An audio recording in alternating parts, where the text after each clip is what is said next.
Water. It's in our history, in our mourning, and even in our dreams.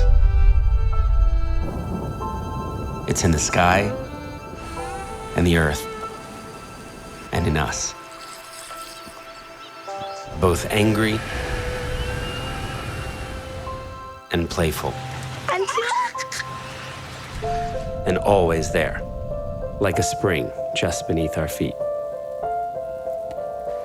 Plants, animals, and people gathered around it like their lives depended on it.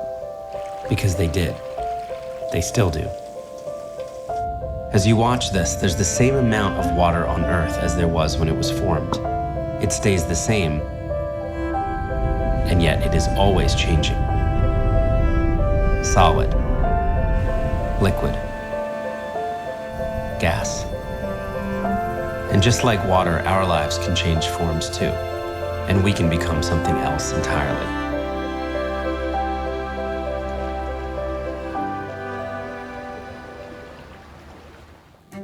My name is Scott Harrison. Just listen. This is my wife, my son, and my one on the way.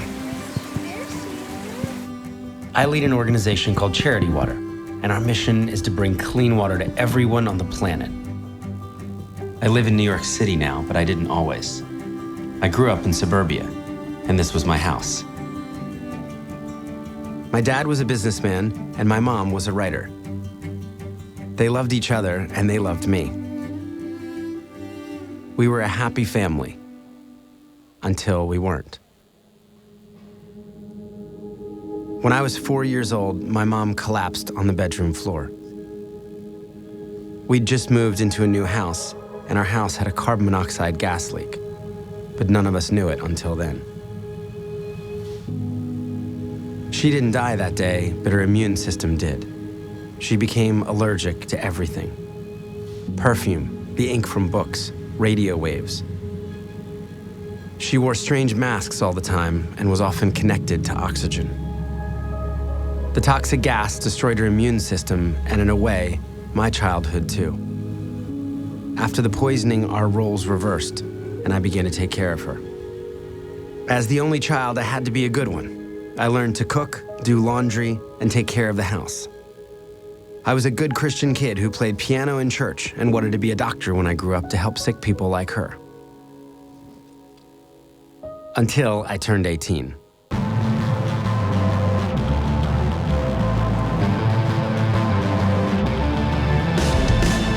Music was my escape, so I joined a band and moved to New York. Right about the time when the band broke up, I got involved in producing these live music shows in the city. I realized that you could actually get paid in New York City to drink alcohol for free. This job was called a nightclub promoter. So you just had to get beautiful people in the clubs, and if you got the right people in the clubs, you could charge guys $500 to buy a bottle of champagne that cost you $40. I moved from club to club, filling up the VIP section and flashing my Rolex to the club photographers. For almost 10 years after that, I smoked 2 packs of cigarettes a day and was out drunk almost every night. I was into strip clubs, gambling, and just about every drug except heroin. On New Year's Eve, we all went to Punta del Este. It's a kind of party town in Uruguay.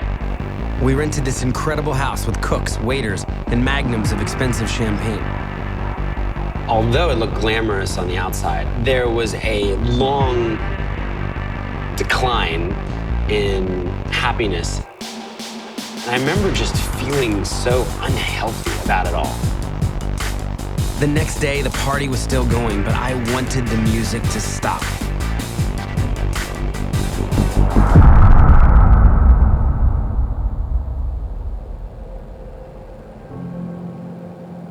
I realized I was spiritually bankrupt, I was emotionally bankrupt, I was certainly morally bankrupt. I tried to find my way back to a very lost faith.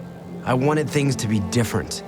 I left nightlife, sold almost everything I owned, and decided to take 1 year off to try serving others instead of myself. I'm filling out these long applications for these very credible humanitarian organizations that have long histories. I put in the applications and then I wait. And I guess I should not have been surprised, but I am denied by all of these organizations. They won't even let me volunteer because of my past. So they're like, what do you do again? We're serious people. Thankfully, one organization says, if you pay us $500 a month, you can volunteer with us. So I said, here are my credit card details. Where are you guys going? They were an amazing team of doctors and surgeons who traveled the world on a hospital ship. They specialized in removing facial tumors, and they were going to Liberia, one of the poorest countries in the world, and a country I'd never even heard of. I say, I'm gonna sign up and be your volunteer photojournalist. I'd always taken pretty good pictures and photos and loved telling stories. Everything in my life changed. I decided in one fell swoop to kind of never smoke again, to never touch drugs again, to never gamble again, to swear off pornography and strip clubs, and I needed to walk so far in the other direction. And I walked up this gangway, and this became my new home. Nothing could have prepared me for what I was about to see. My name is Scott. I think we may be able to help you. I met a man named Harris. He was suffocating to death with a benign tumor. I got to see Harris's transformation because of an amazing surgeon named Dr. Gary Parker. So we've got to get your blood nice and strong for an operation, huh? Dr. Gary had moved his entire family on the ship to volunteer for a short time. That was 29 years ago. He'd just never left. I'd never met anyone with that kind of dedication before. Very happy we can schedule, and you'll spend Christmas here. First good Christmas in 13 years.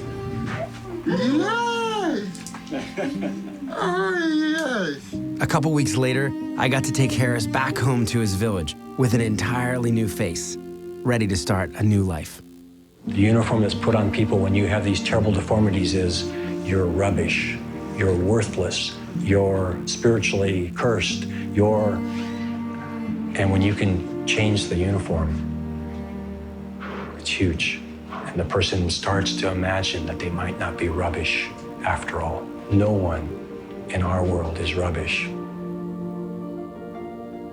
There was one day when more than 5,000 sick people came to see our doctors. Some of them had walked for more than a month. But there were too many of them, and we just didn't have enough doctors. I remember holding my camera, crying. We had to turn thousands away.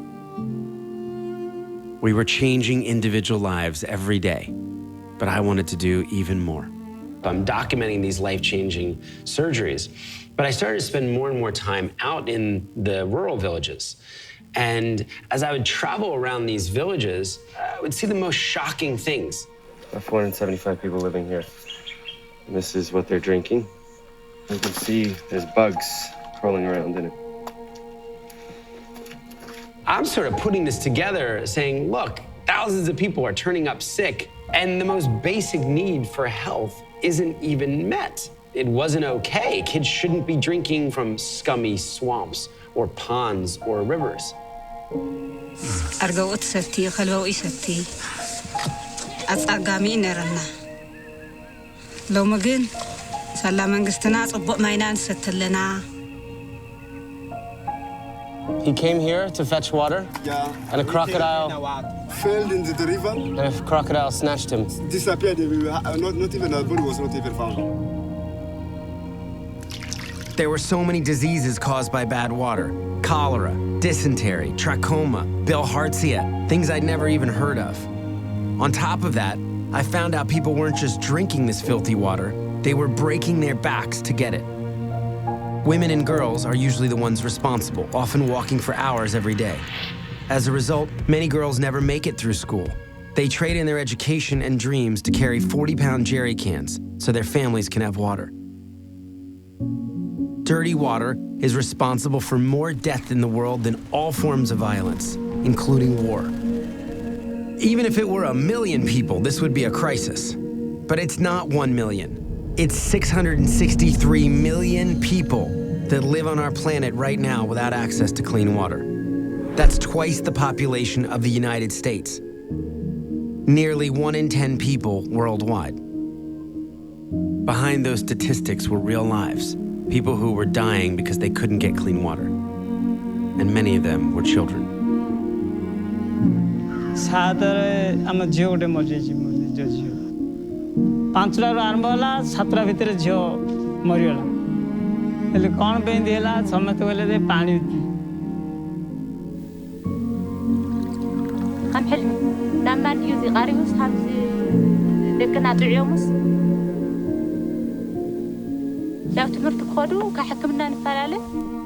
I began to become really interested in the water issue and who was doing something about this. How come more people weren't talking about water?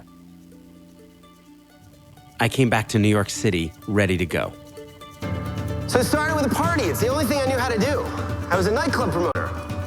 So I got someone to donate a club. I threw my 31st birthday party. I got 700 people to come out. I lured them with open bar. And I charged them $20 at the door. And this time, instead of pocketing the $15,000, we took it immediately to a refugee camp in northern Uganda. We built 3 wells, we fixed 3 wells, and then we sent the photos and the GPS and the story back to those 700 people. This was a big deal. People could not believe that a charity would bother to report to them on a $20 gift, and that something actually happened with the money that they could see, that they could connect with. 700 people proved that we could make a difference, even $20 at a time. This was the beginning of Charity Water. As I'm talking about setting up a charity, I realized that so many of my friends don't trust charities. In fact, I learned that 42% of people in America alone don't trust charities. From the beginning, I was determined to do things differently, and I had a few big ideas. First, we'd handle money differently. From day one, Charity Water made a bold promise that 100% of all donations would go directly to clean water. I opened up a separate bank account for overhead, and we never touched the water money to pay for things like staff salaries, office rent, or travel expenses. We started looking for generous people with the resources to cover those overhead costs. Second, we proved each water project we funded. We put photos and GPS coordinates on Google Maps and even attached GPS trackers to drilling rigs so people could follow them. Later, we created and installed thousands of remote water sensors so we'd know that the project continued to work over time and even how much clean water was flowing. Third, we believe for the work to be sustainable, it had to be led by locals. Water and sanitation program creates an enabling environment so that all aspects of development can take off. In the beginning, usually a handful of people were in the office every single day. And it was funny back then because we were trying to look so professional and put together when if you just walked in the office and saw how we did what we did, we had no idea what we were doing. And we were just making everything up as we went. We built outdoor exhibitions, staged water walks, and designed ads that made people think differently about water. We got space on buses and taxis donated, spreading the word to everyone we could. We took over the windows of luxury retailers and created a TV commercial that ran for free to more than 20 million people. People started to take notice, and thousands began to donate. People all around the world started donating their birthdays to raise money for clean water. A 7-year-old named Max went door to door asking for $7 donations, and he raised $22,000. Maggie Moran gave up her 16th birthday. Nona Ween gave up her 89th. Gave up my 28th birthday for Charity Water. My 25th birthday. 39th birthday. 25th. 36th. 38th. 44th. And this movement of birthdays begins to spring up, and people said, look, I don't need any more stuff. That's exactly what Rachel Beckwith said. She heard me speak a few months before her 9th birthday and told her mom that instead of presents or a party, she wanted to raise $300 to help kids get clean water to drink instead. She was disappointed when she didn't reach her goal, but she raised $220, and her mom assured her it was good enough. She could try again next year. She never got that chance.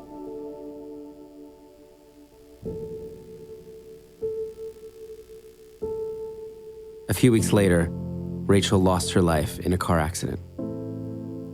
Well, just at 9 years old, Rachel Beckwith already had a legacy. Hers was charity water. NBC's Lee Cowan explains how even now, Rachel Beckwith continues to make a difference. Hundreds of strangers started to give $9 in her honor. Then it became thousands. Within weeks, Rachel's fundraising campaign had raised over $1.2 million for clean water. The heart of this 9-year-old girl inspired 32,000 people to give. But it didn't stop there. 80,000 people pledged their birthdays like Rachel. Some people said, I can't wait until my birthday. I just need to fundraise now. I need to do something about this now. Guys shaved their beards. Complete strangers started climbing mountains to raise money for clean water, walking and biking across countries, sailing across oceans. I've been giving up Christmas gifts for 5 years. I've raised just above $32,000. I did 12 lemonade stands for charity water. I raised $10,000 for clean water. Rachel reminded us that charity water wasn't just our story. And she's now been joined by over 1 million people, helping us fund over 20,000 water projects that will bring clean water to 6.3 million people. And I got to see just how much impact one life really can have when I took Rachel's family to Africa. We greatly love Rachel and continue to love her family, and I'm overwhelmed with how greatly you have honored her memory. Please receive my most deepest and heartfelt thanks. You've done us a great honor today, so thank you. Yeah. Rachel developed such a big heart from such a young age that she understood and felt the pain of others on the other side of the world. It's the most beautiful gift a person can give.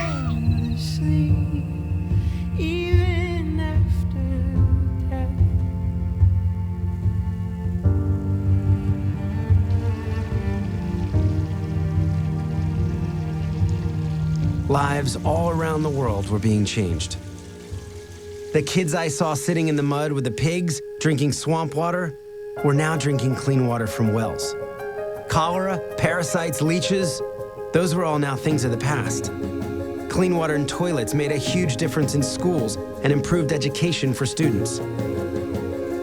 Moms were now dancing around drilling rigs.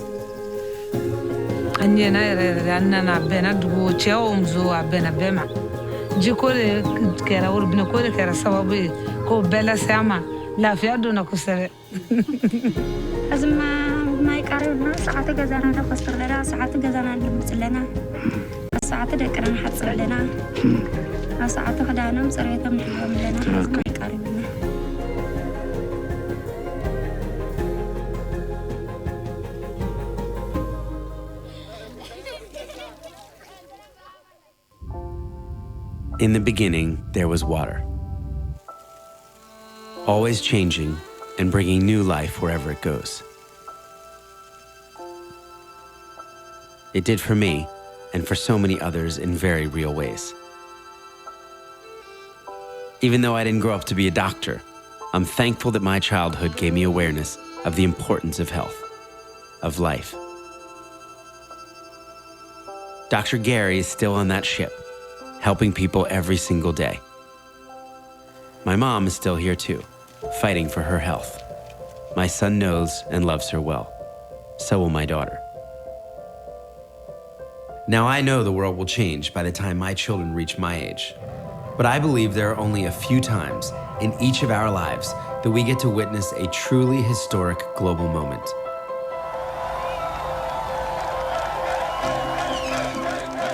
And giving clean water to the entire planet will be one of those moments. I invite you to be a part of this. We've been able to help more than 6 million people get clean water, but we want to do so much more. We want to go faster and help more people. So we're introducing a new way to do just that. It's called the Spring. This year, Charity Water turns 10, and we're looking for 10,000 of you to join us and make this your story too. We're building a community of givers so generous and constant, the world has never seen anything like it before. People who are willing to give not just once, but who will stick with us month in and month out, faithfully fighting for change. We subscribe to things every month: cable internet, magazines, movies, and music. We're loyal to these things because they benefit our lives. But the spring benefits other people's lives. It costs only $30 to give one person clean water. Some of you can give that every month. Some of you can give more. Some of you less. But whatever you can give, 100% goes directly to clean water, and we'll keep showing you where your money goes and the lives that you're changing. We're looking for 10,000 members to join us right now. And when we get there, we'll grow to 100,000 and then 1 million, until the day we can finally say that no one on earth will die from dirty water. So we realize people will tell us this can't be done, but we think, man, if there's ever a time in the world when this is possible, it's certainly today. When people are really looking to give, they're looking to make an impact. We know how to end the water crisis in our lifetime, and with your help, we will. Join the spring today.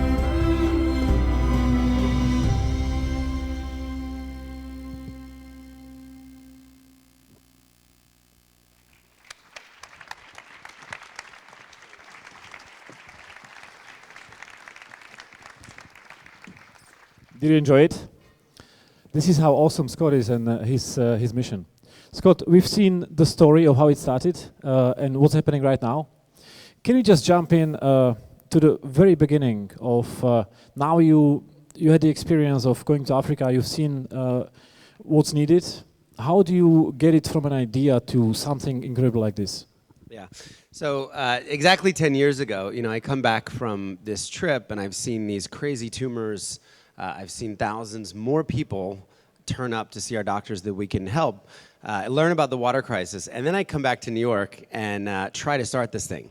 And I was actually $30,000 in debt because nightclub promoters are not great at saving money, and I'd given everything I had to mercy ships and the people I'd met. So I was actually living on a closet floor in Soho, New York. My old club partner took me in and said, I have a big walk-in closet. You can sleep here until you figure it out. And it started really around this couch. And, at the time, all I had, the only asset I had, were the photos that I'd taken. So I remember running around on a laptop. I would actually go into clubs, because that's the people that I knew, and I would open up laptops and show those crazy photos, and sometimes get thrown out. I remember some of the DJs would say, dude, you are totally killing my buzz. I'll write you a check, I'll give, but don't show me tumors. So enough people would just start to give a little bit. They would say, maybe our club can sponsor a water project. Maybe, we can give $5 or $10, off of a drink for a certain night. And it kind of organically grew through, 10 or 15 pitches every single day to people that I used to know in a different context. So now you have interest from companies and from bars and clubs. They give you money. What do? How do you hire people? Do you build a website yourself? You ask somebody else to help you with that? How did it start? Well, our role was going to be so again, 10 years ago, no one was talking about the water crisis that I knew. Not a single person that, was really aware of it, at least, my age and younger. It wasn't even a Millennium Development Goal at the time. And, water, before I had gone on this trip, we sold bottled water. We sold Pellegrino for, $10 to people who wouldn't even open the bottles sometimes. They would just put them on their tables. So I wanted to raise awareness and money, but I didn't want to do the work. I'd seen a lot of Westerners make the mistake of trying to fly to Africa or India and, go drill wells and not understanding the local context, not understanding anything about really how to do work in a sustainable way. So I think that was very clear about the business model. We would take the role, raise awareness, raise money, and then go find these local partners that we could give the money to, who would be able to fund to implement these water projects. And then if the organization grew, we would scale the local partners. So we wouldn't go hire thousands of people. We would help the locals actually hire more hydrologists, more technicians. It's very smart. So partnerships. You helped raise funding and then cooperated with partners to implement that. What are the first challenges you remember were really big to solve? Well, we have this problem because I've set up a business model by which every single dollar I raise, I can't touch. So it goes in this bank account that's restricted to these water projects. So, you know, how would we pay for salaries? How would I even hire people? That was really difficult. So I would, if I was talking with a donor that I thought could give to the overhead side, I would ask them, hey, by the way, this bank account over here, we have no money in that. So would you, write $1,000, maybe a $5,000 check for that? So it was really, we were trying to build these two things in perfect balance at the same time. And to be frank, it didn't work. So a year and a half into Charity Water, we've raised a couple $1 million for the water projects because this 100% model is compelling. And I remember getting donations from people, and they would say, this is the first gift I have ever given to charity in my entire life, but I know where the money's gonna go, and I can see it. So that part was actually working. But a year and a half into it, I've scrapped enough to get, I think, 9 employees, and we're all making under $50,000 a year. There's no health care, there's no benefits. We're working out of a really crappy, semi-donated office. And we're about to go bankrupt on that side. And we're kind of staring at this cliff, and we're about to miss payroll. But yet, I have almost $1 million in the other bank account that I can't touch, which is on its way out to build water projects. And the advice I was getting from my friends at the time was to go and borrow from the $1 million, make payroll, basically give ourselves a loan, and the money's fungible. And I remember being so upset by even the idea of that. We had made this promise to the public that every single penny, we were trying to reinvent charity with this hyper-transparent flow of cash. And if we borrowed 1 penny, the whole thing would be done. There'd be a crack in the foundation. We might as well all resign in shame. So I was going to shut the thing down and cry failure and say, I've come up with a stupid business. Well, I've come up with an unsustainable business model. Sure, it's working and it's getting people to donate, but it's not sustainable. And, as things would have it, at that moment, a complete stranger walks into the office. I have a 2-hour meeting. I explain where the organization is at. And he walks away and says, let me think about it. 2 days later, at midnight, he sends me an email and says, I wired $1 million into your overhead account. No way. And we went from bankrupt to 13 months of cash to run the organization. And it was Michael Birch who had started a company called Bebo, and has become a very dear friend of the organization's. But it was kind of that moment. I mean, there would have been a different story. There'd be no 10-year video. There'd be like, a big fizzle and a business model that didn't work. However, we used that extra time to build a pretty sophisticated giving program that now funds that bank account. So the way that we do 100% today, there are 115 families from around the world who pay for all of the overhead so that those million donors get a pure play, get a pure way to give. And it's been Jack Dorsey, Daniel Ek at Spotify, Sean Parker at Facebook, the founders of Pandora, of WordPress, Johnny Ive is in the well, Angela Ahrendts is in the well. It's been this incredible group of people who have actually are happy to have their money pay for the staff in a transparent way. But that was when it almost ended. Scott, how do you find these guys? Do you still, on the side as a hobby, work as a promoter where you get all these people in the nightclub in New York? And how do you connect with these guys? I go to bed at like 10 o'clock now. I have 2 kids and haven't been in a club in a long time.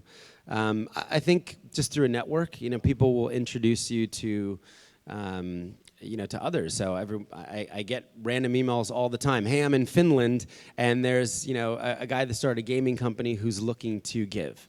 Can you sit and meet with him? I met today. My lunch meeting was with an entrepreneur who flew in from Copenhagen, who's at a point in his life where he's thinking about actually how to make an impact and how to give. So I think it's just through the network, the same way that you get introduced. And when you show up for 10 years and you build a 10-year track record, and when someone makes an intro and you turn up and that you see that through, I think you get a lot of them.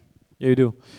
It's an amazing story of the failure which turned into an opportunity, and then you just got saved.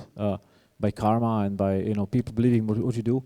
Now you have this runway solved. So what's in it for Charity Water? How do you wanna invest those funds? What is your team doing? I mean, at that time, we just tried to raise more money, and then we were really fortunate to stumble into this birthday idea, and it really came out of me not wanting to do another birthday party in a nightclub. So on the 1-year anniversary of the organization, I'm like, man, I don't want to do a $15,000 party and give people open bar. It's just not scalable. So I just said, well, let me just cancel the party and ask everyone I know for $32 because they would have spent that anyway, just on tips or taxis. And to my surprise, that worked. I raised almost $60,000 as this idea spread, and all these people began giving $32. So, quickly after that, a 7-year-old kid starts raising money, an 89-year-old starts raising money, and people just embrace this very simple idea that we don't need more crap. Like, we really don't need, I'm sorry, but an Amazon gift card or ties, wallets, handbags, all the crap that we get for our birthday when human beings, almost 700 million human beings, don't have the most basic need for life. So this became a huge source of revenue, and the beauty of it was, if you guys were to take this idea, right? Let's say you leave here, and I don't know, there's 150 people here. If you all actually donated your birthday, you would raise an average of $1,000. But the great thing is that an average of 15 people would give to your campaign. So what we had were these mini word-of-mouth movements. I don't know any of your friends, right? So there'd be no way that Charity Water could market to your friends. But if you go out and give up your birthday and you take the story to people who trust you, who love you, who really don't want to get you crap for your birthday anyway, and would much rather give you a tax-deductible donation and see where the money goes. That was just a really powerful idea that began to scale. And besides the money, it's been about a quarter of the revenue, maybe 40% of the revenue of the organization, but really more building the awareness, through trusted circles. So you found the idea of crowdfunding and just engaging the crowd and have them spend money on things that make sense and leave a footprint. You also had another idea about VR, and this conference is about apps and VR. Can you talk more about it? What happened? Sure. So one of the biggest challenges that we have is getting people to care about an issue that does not affect them. I shouldn't say no one.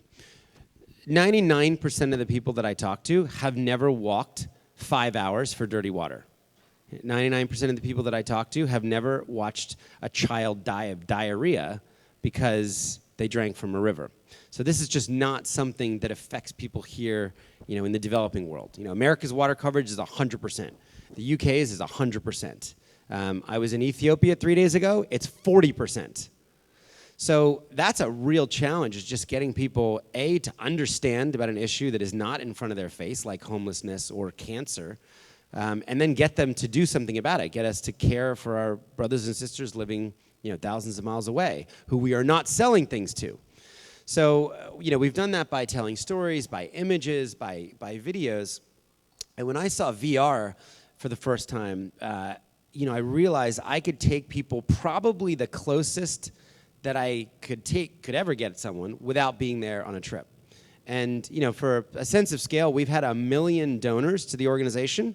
I've taken 300 people over a decade to Africa or India or Asia with me.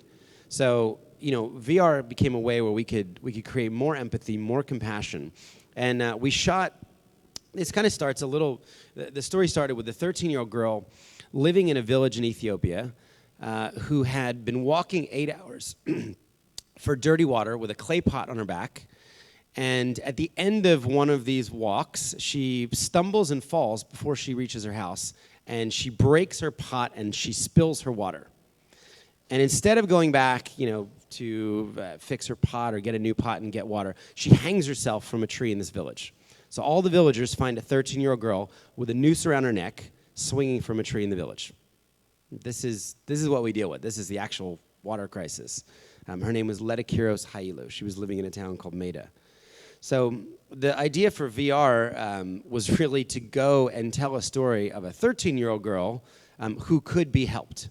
And we found this beautiful girl in Ethiopia called Salam, not far from where Letta Kiros had hung herself. And we in VR documented the 6 days where she gets clean water for the first time in her life. So you put on the headset and you are there in the you're actually in the disgusting swamp, watching this teenage girl drink with donkeys. You know, water you would never drink, water you would never give to your children, water you wouldn't give to your dogs. And throughout the 6-day process, I'm fine, Laura. Throughout the 6-day process, the drilling rig comes in. You are there at the moment when the well is drilled, when water shoots out of the ground, and you watch this 13-year-old girl drink clean water for the first time in her life. And we shot this piece. It's in 8 minutes. I mean, this is last May, so we tied a bunch of GoPros together. But the story is so singular and so true that many people will take the headset off 8 minutes later weeping. And I know VR is being used for porn and being used for gaming, and we wanted to try to use it for good, to evoke compassion and empathy.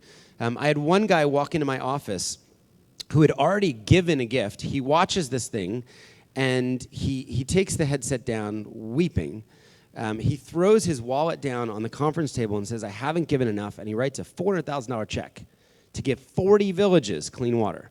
So it's been such a powerful medium for us. We've used it at our galas. We've taken it to the streets of New York City. We've taken it to conferences. We've taken it to public spaces, just trying to get people, to understand, just to walk in the shoes of someone who was not born into the privilege that so many of us were born into. It's a really exciting space for us. So you want to keep doing some more technology presentations and using technology? I think so. We're excited about AR now and how we could use that again to put people more in the experience of, a tenth of the world, guys. 1 out of every 10 people right now is drinking water that could kill them at any moment, and it's not okay. I mean, it's not okay on my watch. It's maybe not okay on some of your watch. Certainly not okay on my kids' watch. I don't want my kids to grow up in a world where some guy like me shows pictures of kids their age drinking and dying from swamps. I totally agree. Let's talk about technology on the other side. So you still work with partners, or you do some projects? We do.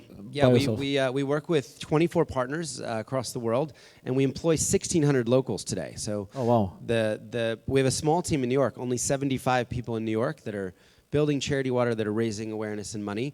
We have one person here in the UK. We just established the charity 2 weeks ago here in the United Kingdom for the first time. So now we're in startup mode here in the UK and Europe.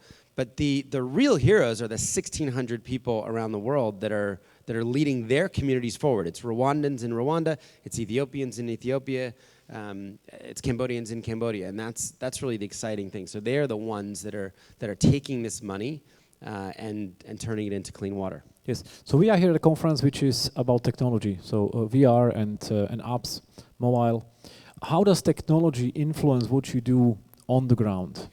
Perfect. So one of the big problems for us was that while it sounds so simple to put all of your water projects up on Google Earth and Google Maps, no one was doing that at the time. And in fact, other charities thought we were crazy. Like, why would you tell people where you're building the wells? What if they went to the wells and they weren't working? I'm like, yeah, well, we'd want to know that they weren't working so we could fix them. So that was just this, really easy thing to do, guys. I mean, GPS units cost $50. So as a well was built, we would train all of our partners to turn on a $50 device, take a photo of it next to the project, and then send us the data. And then we would import all that metadata.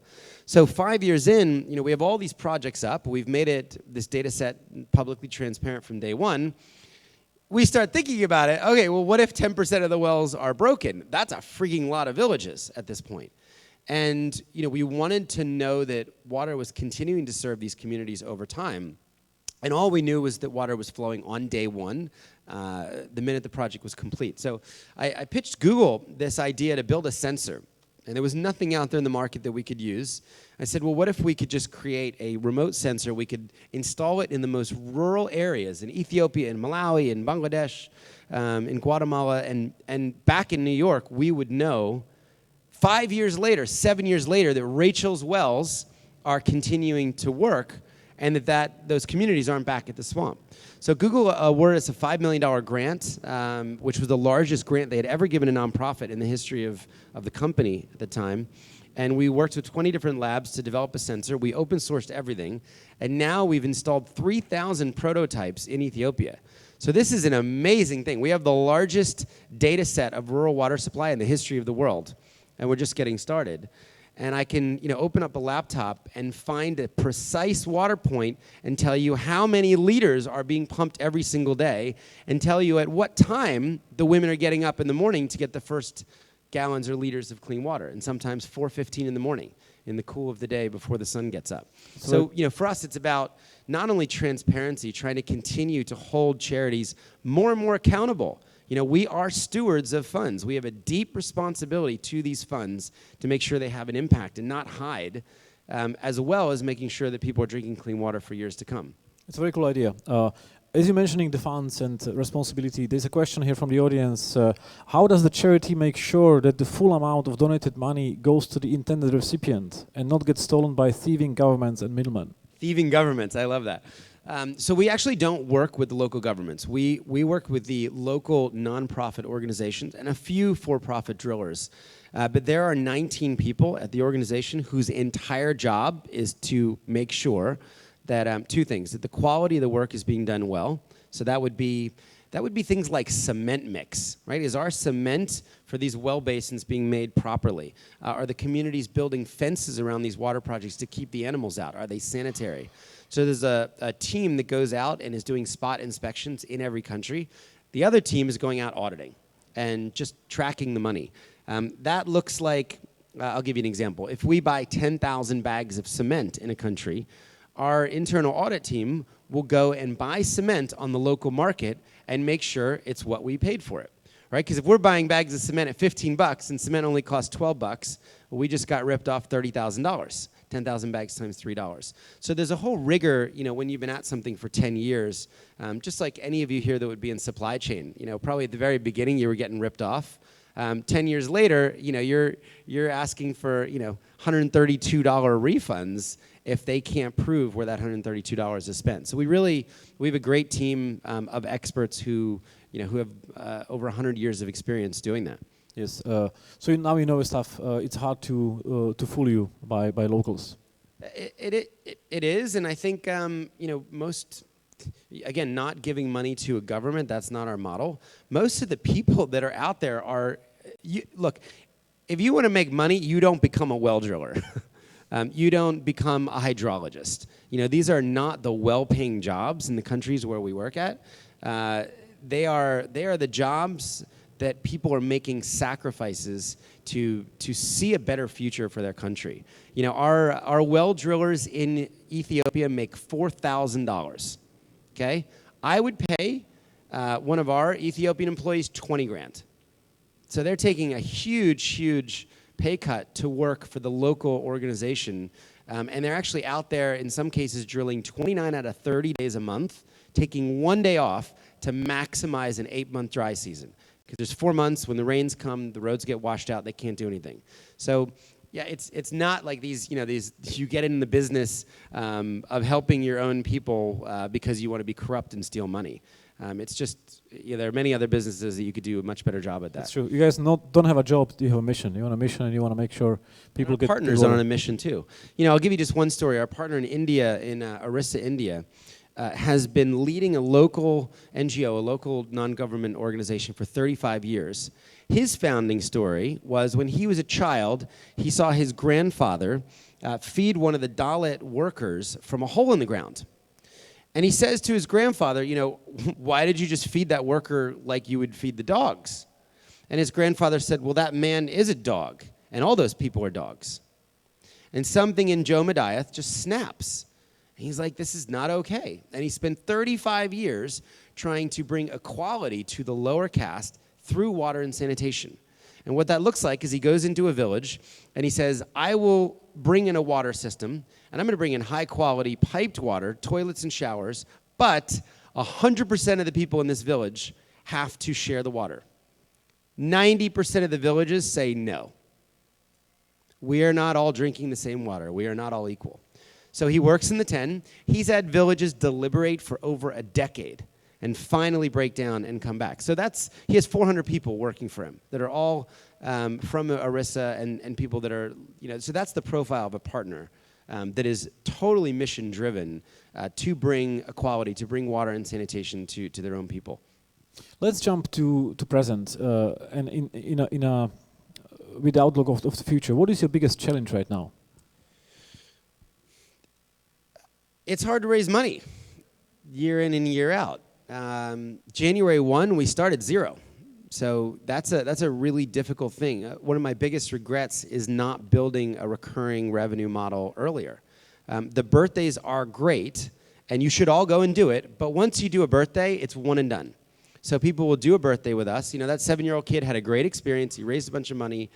But then, there's not that second action. So that's really what this 10th anniversary video is about. It's trying to get a bunch of people to sign up for the mission in a long-term way, give what they can. I would much rather have giving $30 a month be the default, and then you do a birthday, but then you come back into the community. So that's really one of the biggest challenges we're trying to solve. Because you just can't start, you can't raise $45 million a year and start at zero every year and go and find new people. And I wish I'd done that earlier. What's the solution then? I mean, we're halfway to our goal, so we have 5,200 people that are giving an average of about $33. So it's still a very small percentage of the revenue we need, but it's a couple $1 million start. And we're trying to reinvent what the communications look like in that space, how we tell people where their money goes, how we communicate, how we build community with people who will show up every month. I mean, guys, if you think of the stuff that you subscribe to, I mean, it's hundreds of dollars a month, from magazines to cable to, the Spotify or iTunes, or, we live in a world of subscriptions that benefit us, some we don't even use. So I think it's a really cool product that hopefully we'll be able to innovate, subscriptions that benefit other people, but where you can see that impact and you can actually feel like your dollars are making a difference and not going off into a void. Yes. So I'm just thinking about how we can help you. Maybe we can all follow Charity Water on Twitter, maybe retweet, share some love, tell your friends about this, because I totally will do that. Now, the challenge you have is raising funding. Any other challenges which you're facing right now, which you want to solve? I mean, at the moment, we know how to help more people than we're raising the money for. I think at some point, if we get this thing to scale, there's plenty of challenges. I mean, there are geopolitical challenges. There's a drought in Ethiopia, and it's really bad there. So there are climate issues. I think we're trying to tackle the sustainability with these sensors, but even that is difficult. Sometimes a well will break, and maybe the mechanic has left. And we have spare parts in supply chain. So there are many, many challenges when it comes to the implementation of the projects. But at the moment, we're trying to figure out how to get more people to sign up for a world where no one has dirty water. And that's the thing, just to end, that's the thing about this problem. There are many issues that we do not have the solution for. We don't know how to cure cancer. We do not have a vaccine for AIDS.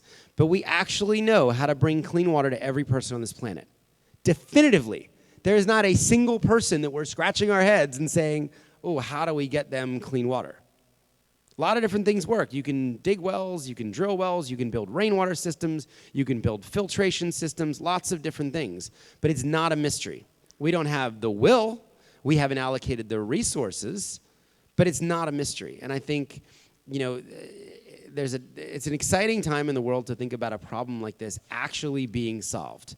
And a world where every single person, regardless of where they're born, drinks clean water. I was in Ethiopia a few days ago. It was my 28th trip there, and I just can never believe that these beautiful kids that they're like mine, except they're born into a village where the water source is the swamp. And if we can help, I think it's an opportunity. It's an amazing, joyful opportunity to use our resources, whether it's our time or our talent or our money, or hopefully all three, to serve others, to end suffering, whether it's with us, whether it's with, another thing.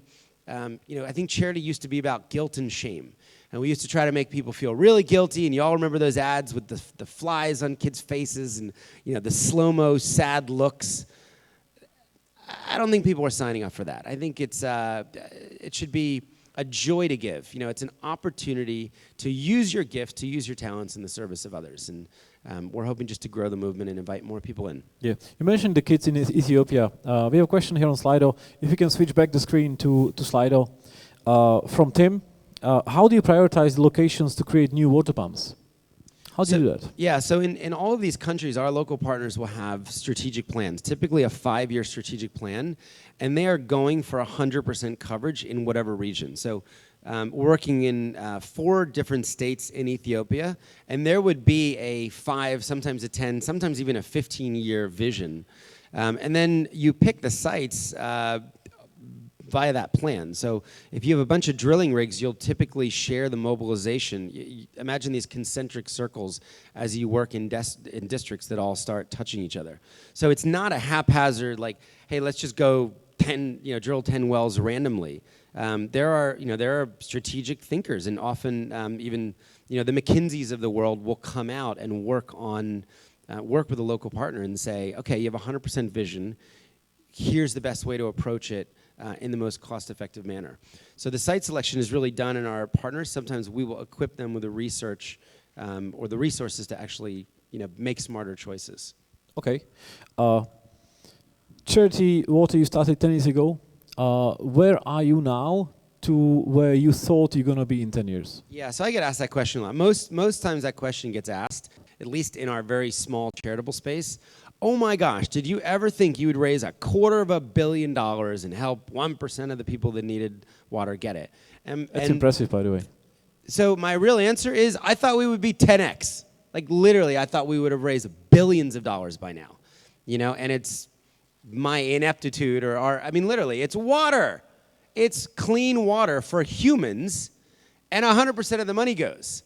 So, maybe the next 10 we get to those couple billion, but I'm surprised we have done so little. Is really the honest answer with something that is so core and basic to life, and with a model that's so transparent. I think the big challenge is that it doesn't affect us, and it's really hard to get people to care about something that just doesn't affect them, that's not in their field of view.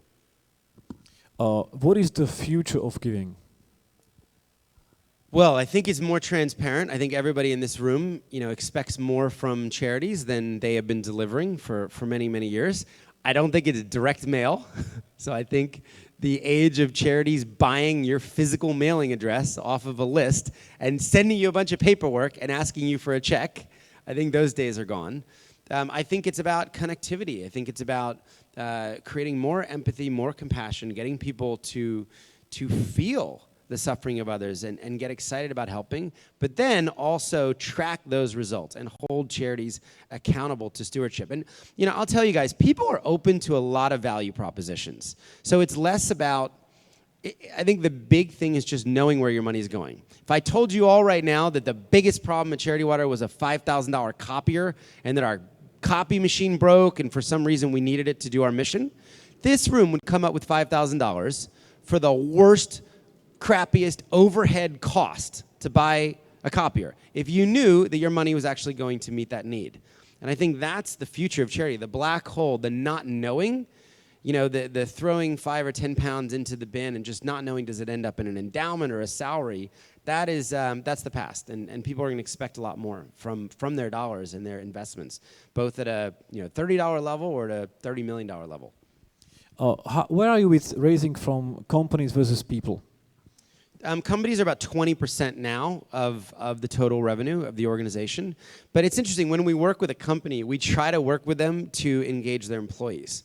So taking a $5 million check from some corporate foundation, it's kind of boring. It's not really the mission of the organization. The mission is to get everyday people involved, get them to become more generous. So typically when we do that, we would, we're certainly going to take the $5 million because we can help a lot of people get water, but we would try to turn that into a match. We would try to find a way to engage employees, to engage customers.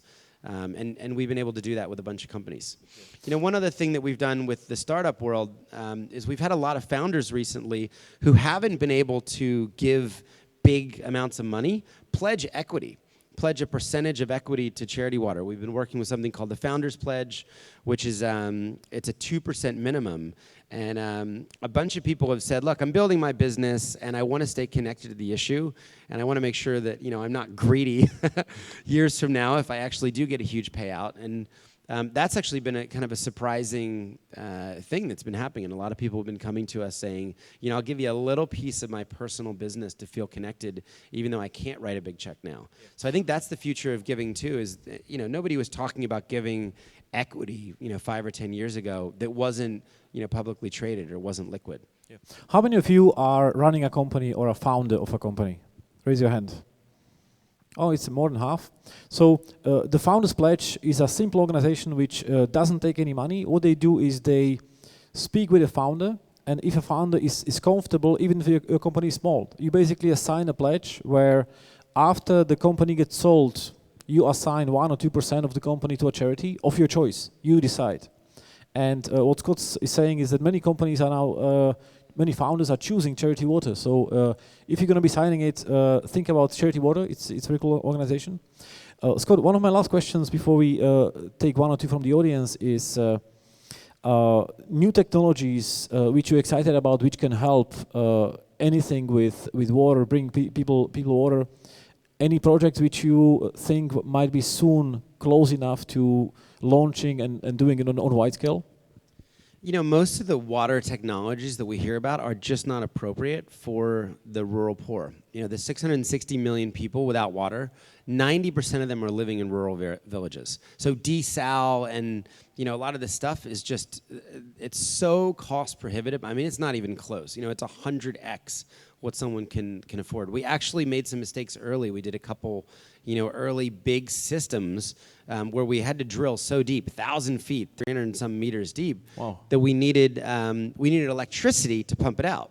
Well, if the electric bill isn't paid, then there's no water being pumped out. So there's nothing kind of on the horizon. Probably the most interesting thing I've seen are some of these companies that are trying to pull condensation from the sky, so almost an air conditioning unit, you know, sitting out in the middle that is taking humidity and turning it into clean water.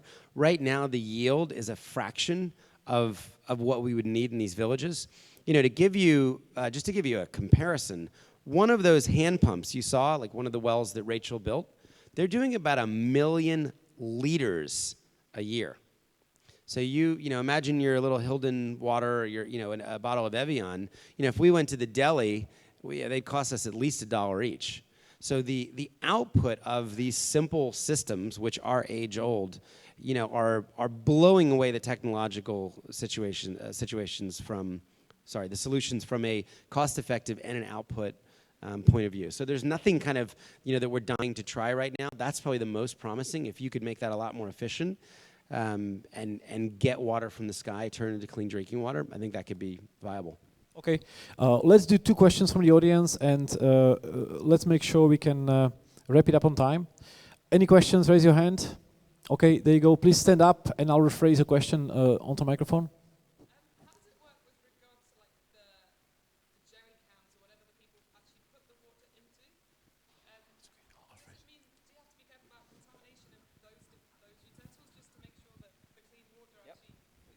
So the question is about contamination of utensils. Yeah, and in some of these, right, the jerry cans look a little dirty. I think that's the next real frontier for the water sector. The first big problem that we're trying to solve is actually just keeping clean water flowing. I don't have an easy answer to that right now because we know that that's a problem, right? You could have a clean water pump, and if a woman uses a dirty jerry can, it takes it home, or if there's not proper hygiene, the water can be contaminated at point of use. I think we've done a pilot, or we're about to do a pilot, which is chlorinating water at the home, at that last mile, and starting to test it as well. So I think, you know, over the next 10 years, if the last 5 years was trying to tackle the sustainability of these projects and just knowing that they were working, I think that's going to be a big challenge for all of us. And that's not an easy challenge, right? It's solved by education. and it's behavior change. Hardware is much easier. Drilling a well, building a spring, building a rainwater system is much, much easier than that behavior change. So I think it's a big challenge and something that we need to, we really need to address, because we want the clean water to go all the way through to the last mile. One more question. You at the back, please stand up and I'll rephrase. Yeah, we can hear you.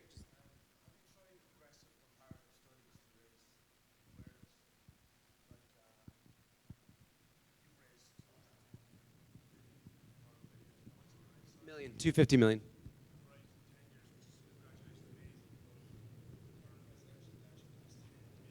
I know. Money not well spent. So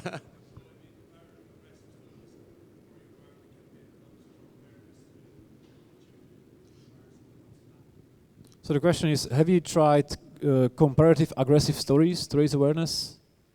You know, we have looked at the sector and how nonprofits get big. I guess what I would say to that is, it's a little tricky because, and I probably don't have time to really go into this, but the real vision of Charity Water is to reinvent charity, and the mission is to provide everyone with clean drinking water. So those things are sometimes at tension. We want to do it by getting everyday individual people involved, creating citizen philanthropists, encouraging generosity and compassion and more empathy, not necessarily chasing the Exxons of the world. Or the chevrons for huge checks. So there was a study that looked at, in America there are about 1.5 million charities, and they looked at how many got big, and they called big 50 million a year run rate. So of 1.5 million, guess how many actually got to scale? And by the way, 50 million a year is not that big. 144.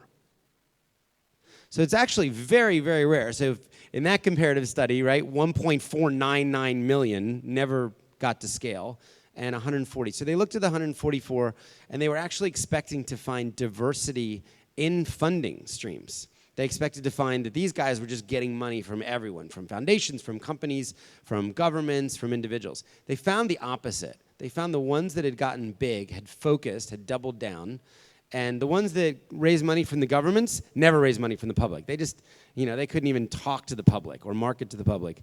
But, the Korean government dries up, they go to the Swedes. The Swedes, they go to the Japanese. So they learned how to work that. Our mission is for individuals. So I think we are, as we look at our comparative study, trying to get individuals to contribute this money, it's subscription revenue. But it's not subscription revenue. So what used to work was the sponsor a child model. The billion-dollar charities have a bunch of people giving a little bit a month.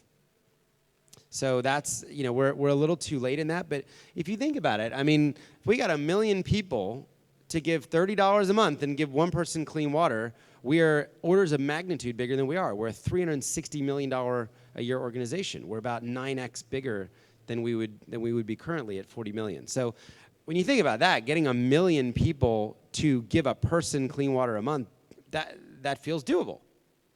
Now we have no marketing dollars, so that's challenging. So it's then how do you get the story out? Besides me talking to 200 people or making videos, that people are watching on their phone while Snapchat is popping up and Donald Trump is yelling on some freaking TV. That's the challenge: is getting people, to focus, getting them to care. So that's true. The last question is for you, Scott. How can we help you? Well, I think you guys can help spread the word. We tried to make that video just as a way to, to tell the story and then hopefully get people to give what they can every month. In this room, probably all of you could give $10 a month and not miss it. So that would actually be a lot of people getting clean water. So I think that's it. You could donate birthdays, you could join the spring, and just spread the word about the organization. If you're a founder, please do email us, talk to us, about getting involved with your company. And if you sell your company for $1 billion, call me up, and I'm happy to give you a very, very good place to help a lot of people with that. And on this note, please join me welcoming and thanking Scott Harrison Thanks, from Charity Water. Cheers.